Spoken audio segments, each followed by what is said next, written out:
Mass మహారాజా రవితేజ కొత్త Telugu cinema భర్త మహాశయులకు విజ్ఞప్తి రిలీజ్ అయి నిన్న బుధవారంతో 2 రోజులు కంప్లీట్ అయింది. ఈ 2 రోజుల గ్రాస్ కలెక్షన్స్ చూస్తే ముందుగా ఈ సినిమా రిలీజ్ అయిన మొదటి రోజు జనవరి 13 మంగళవారం నాడు 5 కోట్లు గ్రాస్ కలెక్ట్ చేస్తే నిన్న బుధవారం 2వ రోజు కేవలం 2 కోట్లు గ్రాస్ వచ్చింది. అలా టోటల్గా 2 రోజుల్లో భర్త మహాశయులకు విజ్ఞప్తి సినిమా 7 కోట్లు గ్రాస్ అయితే కలెక్ట్ చేసింది. ఏరియా వైజ్ చూసుకుంటే తెలంగాణలో ఈ సినిమా 2 కోట్లు గ్రాస్ కలెక్ట్ చేస్తే ఆంధ్ర నుంచి 3 కోట్లు గ్రాస్ వచ్చింది. అలా టోటల్గా తెలుగు రాష్ట్రాల్లో 5 కోట్లు గ్రాస్ కలెక్ట్ చేసిన ఈ సినిమా కర్ణాటక అండ్ ఓవర్సీస్ కలిపి 2 కోట్లు గ్రాస్ వచ్చింది 2 రోజుల్లో.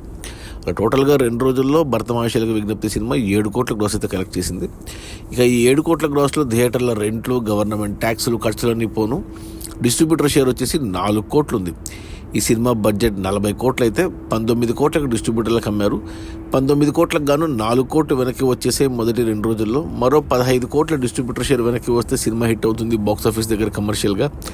15 కోట్ల డిస్ట్రిబ్యూటర్ షేర్ రావాలంటే మరో 30 కోట్లు గ్రాస్ అవసరం పడుతుంది. ఈరోజు గురువారం, నిన్నటితో అన్ని సంక్రాంతి సినిమాలు రిలీజ్ అయ్యాయి, 5 సినిమాలు. ఈ కాంపిటీషన్లో మరి ఈ వీకెండ్లో సినిమా కలెక్షన్స్ పెంచుకొని బ్రేక్ ఈవెన్ అయ్యి రవితేజకి హిట్ ఇస్తుందా లేదా అనేది చూడాలి. అది మన మాస్ మహారాజా రవితేజ కొత్త తెలుగు సినిమా భర్త మహాశయులకు విజ్ఞప్తి. డైరెక్టెడ్ బై అతని పేరు తిరుమల, కిషోర్ తిరుమల.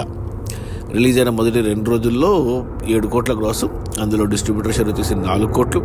సినిమా బడ్జెట్ 40 కోట్లు, డిస్ట్రిబ్యూటర్లకి 19 కోట్లకు అమ్మారు. 4 కోట్లు వెనక్కి వచ్చాయి. ఇంకా 15 కోట్లు షేర్ రావాలి అంటే 30 కోట్ల గ్రాస్ రావాలి. కొద్దిగా కష్టమే. నేను సినిమా చూసాను, నాకైతే పెద్దగా నచ్చలేదు సినిమా. Okay, bye.